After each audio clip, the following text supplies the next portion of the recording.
topic that we will be working on today is called verbs. Can you please read the marked text out loud? I'll just mark it for you.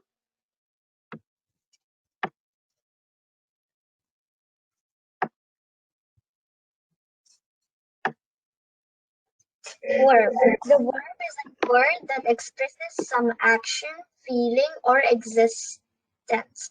It tells us something about the subject, as lion roar, which is an action, boy fly kites, an action, I feel sorry, a feeling, Ashoka was a great king, existence.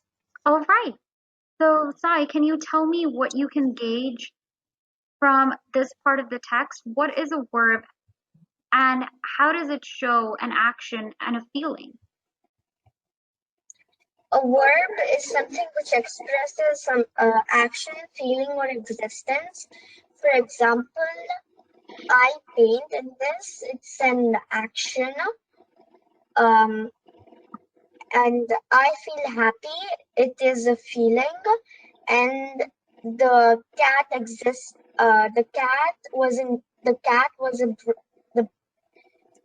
it was a brown cat, and that's like existence. So all three sentences are like expressed by a verb. Very good. Yes, that's right. Do you have any questions as far as this part of the text is concerned? Would you like to discuss examples related to verbs, or are you clear on the examples that have been stated? I'm clear on the examples. All right, that's great. So should we move forward? Yeah. Oh, okay. So could you please read this part of the text out loud? Yeah, all the verbs shown above in the blank, roar, fly, feel, and wars are limited by a number and person of their subjects. Therefore, roar, fly, feel, and was are main verbs. Main verbs are also called finite verbs. All right, so how would you distinguish between main verbs and so we will be looking into the types as we proceed with the lesson, but can you just give me a brief overview of what you can understand by what a main verb is?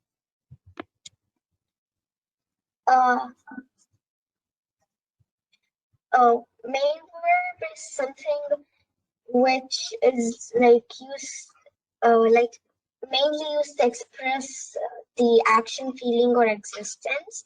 Like I like painting, so in this painting could be a main verb because it's expressing an action, which it's expressing something which I like to do. Absolutely, yes, that's right. So that's the central action of the sentence, right? So it is the core action that is being taken, place throughout the course of the sentence, which is why you can classify it as a main verb.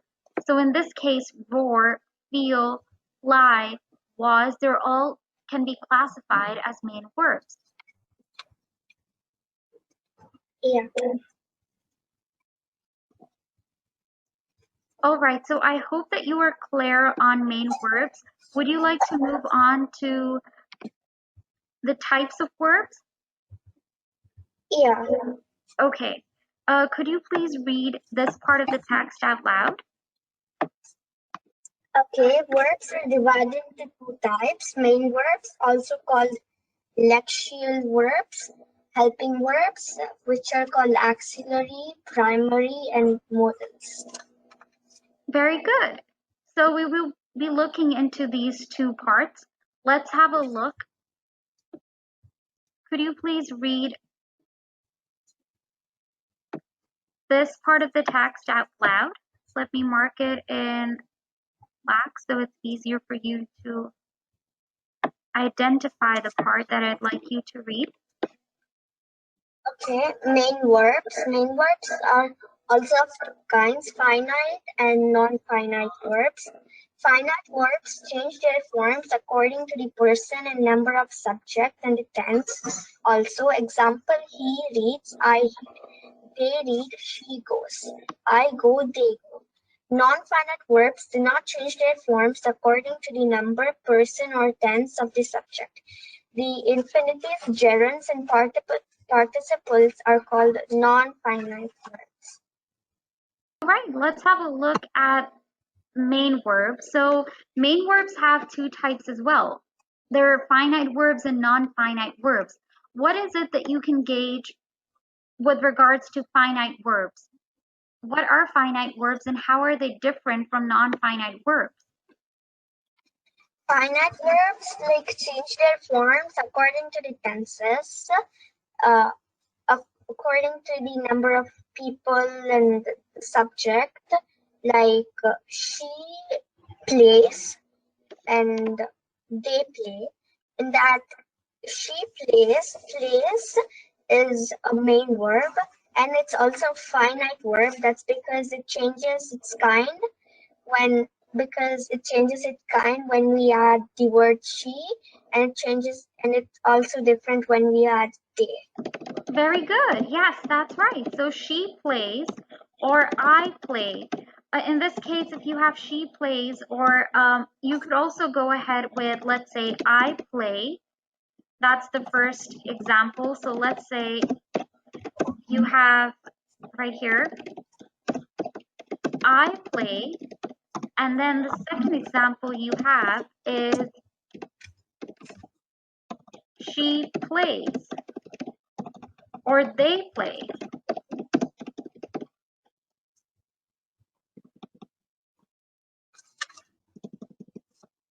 Or you could go ahead with she plays and I play. That shows a transformation in the verb.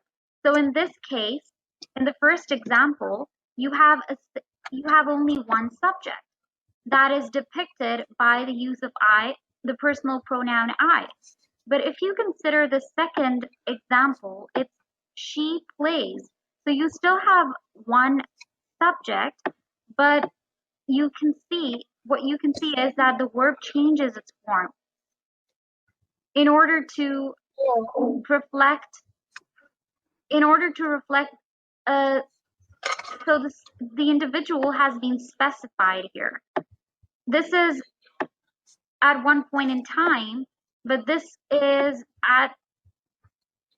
where the person changes and it's more specific. That's why you can see the verb changing its form as well. Yeah. I hope that you were clear on this example. Do you have any questions related to this example or the examples that have been stated here? No.